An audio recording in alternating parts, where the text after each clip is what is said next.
Thursday at 4:20, we visit with Greg Cosell, executive producer and analyst for NFL Matchup, senior producer for NFL Films.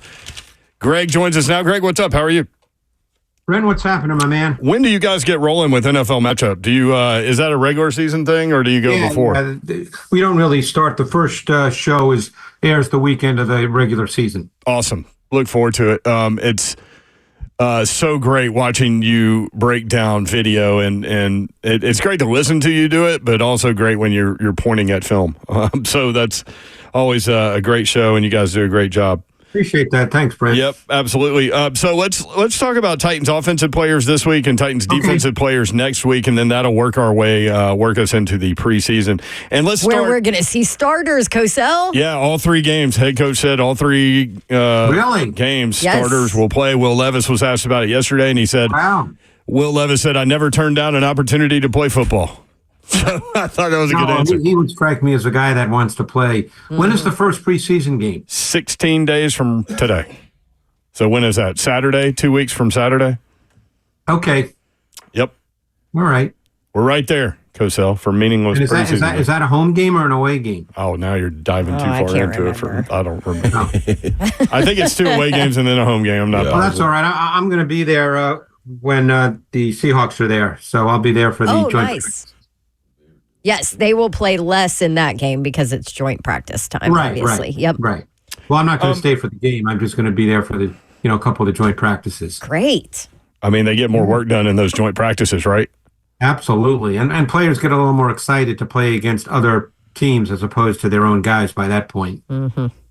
Slay's got the schedule. Yeah, 2 home games. 49ers first, then Seahawks, then at Saints to finish up. There you go. Oh, so they're home with the Niners. Yep. Mm-hmm. All right. Well, Brandon, so you want to talk offense today? Yes, let's do that. Let's start on the outside at wide receiver. DeAndre Hopkins played all 17 games last year, 75 receptions, the most that he's had since 2020, 1,057 yards, most he's had since 2020, and 7 touchdowns, most he's had since 2019. What did you see from him last year? Yeah, I mean, I think DeAndre Hopkins is at the point in his career where he's not necessarily a vertical threat. He was never a speed guy, but he's such a refined route runner that he could get vertical. But at this point, he's just a really, really good route runner. He's still incredibly strong. He's got great hands. I think the key thing, Brent, is not just Hopkins per se, but what they have with their top 3. Because the Ridley signing was critical in one regard, besides the fact that he's very good, but he's got vertical ability. He can stretch the defense vertically, which opens things up horizontally. And now you have Hopkins and Tyler Boyd, who are really, really good in the short to intermediate areas in the pass game. So you now can attack realistically at all 3 levels of the defense. And that's really what you're looking for. When you put together a pass game, you'd like to be able to attack in multi-dimensional ways. You want to attack at all 3 levels. That's why teams often like speed, even if that receiver is not necessarily great. It just gives you speed. But Ridley has that in addition to being a really good route runner. So it was interesting. He spoke to the media today and, was asked questions about this offense and all of that. And he said, I haven't played in an offense like this in his career. Basically said, it's not boring, different schemes and all that. So I guess when you look back at his career, and this is kind of more of a big picture film question for you, but when you look back, what kind of offenses and the way he was used, have you seen throughout his career, and how different could it be if we're just taking not knowing what this offense is, we're just taking it's going to be similar to Cincinnati? Well, I think, Dawn, we do have a sense, because you have to understand, Brian Callahan came from Cincinnati. Zach Taylor came from the Rams. So ultimately, you're going to have a lot of elements of the Rams offense. And when you think about the Rams offense, and there's other teams that use it as well, but when you think about the Rams offense, you get a lot of motion. You get a lot of reduced splits. You get a lot of bunches. You get a lot of stacks. You get a lot of ways in which receivers are created to be open. And that's what coaches should be doing. That's not a knock on a receiver. I mean, keep in mind that Puka Nacua last year had over 100 receptions, and he would not be considered one of the top 10 most talented receivers in the NFL by any stretch of the imagination. So you're dealing with an offense when Ridley says that. And again, he's not necessarily elaborating because, guys don't necessarily talk. They don't go into the weeds when they talk about this. But ultimately, there's a lot of concepts in this offense that help receivers get open because it makes it difficult for the defense. And the flip side of that is it also, that offense, every offense tries to do this. Some do it better than others, and the Rams style offense does it very well. Is it allows the quarterback more often than not to be able to throw to the primary read because they get the primary read open. Okay. Interesting. Yeah, I mean, he actually said that. He's like, I'm not going to give y'all too much, but it's a fun offense. Yeah. That's kind of what he said. He said he did say pass happy. Pass happy, receiver friendly. Yes, all those. Brent, that's what I'm here for. That's right. Yeah, exactly. You can elaborate for D-Hop. Yeah, I can elaborate. He's not going to, but essentially it's a tree. It's the McVay tree because Zach Taylor came from McVay when he got the head coaching job with the Bengals, and obviously Brian Callahan was part of that offense because it was Zach Taylor's offense. So Brian Callahan, that's what he knows really, really well, and it's really good. So he's not going to change it dramatically. Yeah. You mentioned Tyler Boyd. What should we expect from him? I mean, he's almost exclusively a slot receiver. He's not explosive, but he's strong, competitive, and physical. He's really good at understanding how to find voids in zone coverage. While he's not fast, he does have a really refined feel for attacking and separating versus man coverage. He's just a really, really solid NFL receiver who found his niche early in his career and has been really good. One more receiver out there, Slay Dog, we need to hit on right now. Absolutely right. And I can't wait for Cosell to get out here and lay eyes on him, man. Traylon Burks. Cosell, I think you'll be pleased with how he looks. Yeah, I'm anxious to see him. Obviously, I don't know what he looks like now. I mean, I've always felt he was very talented. People who've listened to me, talk to you guys, and they know that I thought coming out of Arkansas that he was talented. He's big and he can run. It hasn't worked out so far. He's been injured a lot.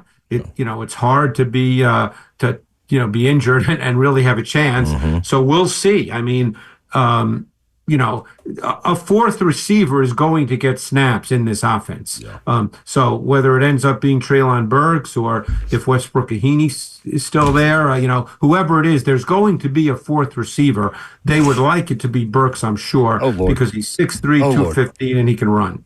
Slay just threw his shirt off. Yeah. He's got the white tank top that we can't say the name of it, and now he's got his Burks jersey on. Yeah, Cosell, you ain't said nothing wrong. You ain't said nothing wrong. You just speaking to the masses. I mean, look, Slay, you played, professional sports. Availability is number one. You got to be able to play. Yeah. And he's, unfortunately, he's had injuries. I can't speak to, the other things like whether he doesn't pick up the playbook well, or I can't speak to any of that, so I'm not going to. But he's a talented kid who's big. So let's see how it plays out through this training camp. So we had Sam Pittman on, Arkansas head coach, last week, and just flat out asked him, I know he played everywhere at Arkansas, played in the slot, and just asked him, where he thinks he fits and would be best, basically, at this level. He said outside. That's what I think. I mean, he ran by SEC corners in his last year at Arkansas. Including Alabama corners.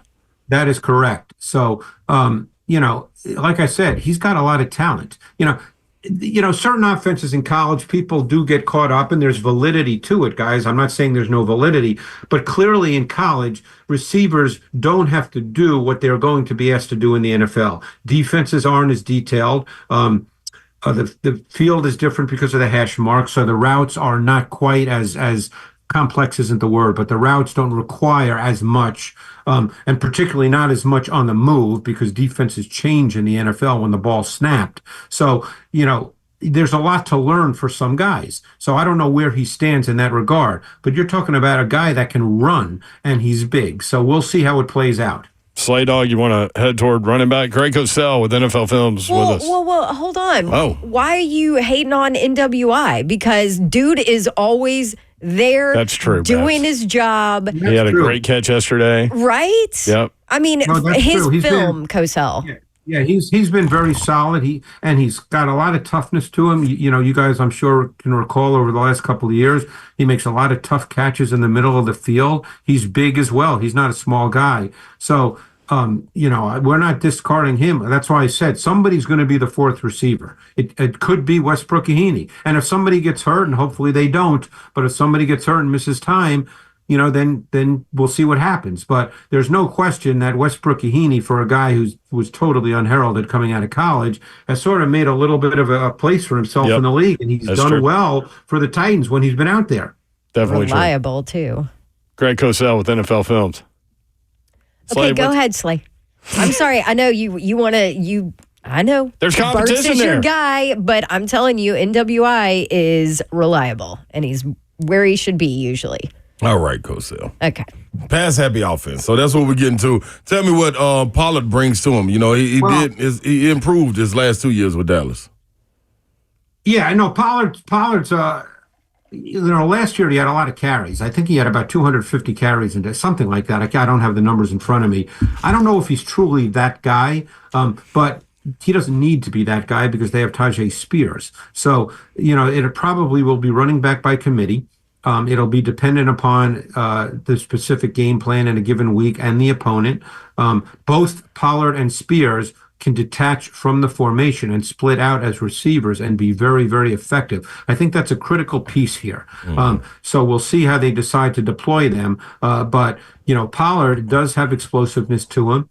They've got two really good backs. When I say really good, I'm not suggesting they're top three backs in the league, but they're really solid backs, and they should be able to deploy them in interesting ways. I guarantee, and I don't know if it's been spoken about by Brian Callahan, or I don't know if assistant coaches, speak yet. I don't know what the deal is down there, but I'm sure that they see those guys as being detached players in a meaningful way as part of their offense. I'll tell you what Brian Callahan said, and he said it with a big smile on his face. He said, this was in the spring during OTAs. He said, it's hard to find one running back that can detach from the line of scrimmage and run a route tree. And we have two, right? We have two. Yeah, so that's become really critical, and that's why I just said what I said, because I know what those guys are, and that's become really critical in this league. A couple of things on offense. When you have a tight end who can line up as the single receiver to the short side of the field on the backside of trips, what we call the boundary X. And Okonkwo can do that. He, again, because their pass game has not been great the last couple of years, we haven't seen, I think, what he can do. But when you have a tight end who can do that, and when you have backs who can split out, it really helps the quarterback because the defense has to declare more so than in more conventional formations. So, and what are offenses trying to do? They're trying to give the quarterback as much information as possible before the snap of the ball. To Slay's point about pass happy, Cincinnati Bengals last year, 615 pass attempts. The Titans had 494. So, wow. If you look at those and again, obviously Burrow got hurt, but he played maybe 2/3 of the season. Yeah. Burrow's a different cat right now than Will Levis. So when you have Joe Burrow, you're going to feel very comfortable calling a lot of pass plays. And Burrow's the kind of quarterback that can camouflage and compensate for poor O-line play. We have to wait and see about the Titans O-line, because the last thing you want to do is ask your O-line to pass protect 45 times a game. Pass protection is hard because you're the receiver. You're not proactive. You're taking the guys running at you. So that factors into it as well. One of their pass attempts was by Tyler Boyd. Tyler Boyd was 0 for 1 throwing the football last year with an interception. So maybe not ask him to do that. They kept slinging it with Jake Browning last year too. So no question. Yeah.